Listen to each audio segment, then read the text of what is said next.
Welcome to Kenton's videos. Enjoy the video. In this video, I will show you how to make a bonbon puppet with cardboard. First, let's gather our simple supplies.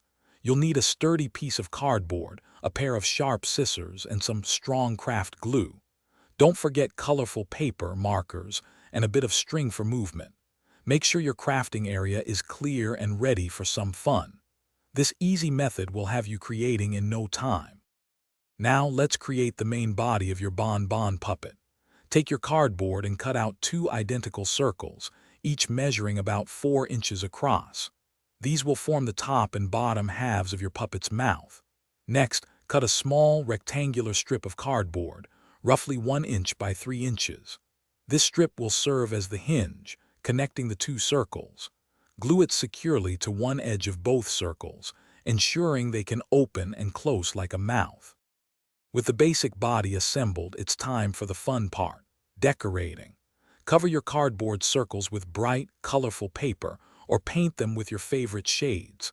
Now, let your imagination run wild as you add facial features. Draw or glue on big eyes, a friendly nose, and a cheerful mouth.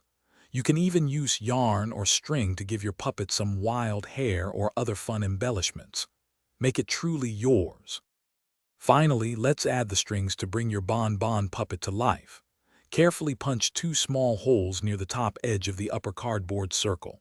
Thread a piece of string, about 12 inches long, through each hole and tie a secure knot. These will be your main control strings. For the mouth, attach a slightly longer string to the bottom circle. Now, practice moving your puppet by pulling the strings. You've successfully made your very own bonbon puppet. Thanks for watching. Consider subscribing if we helped you.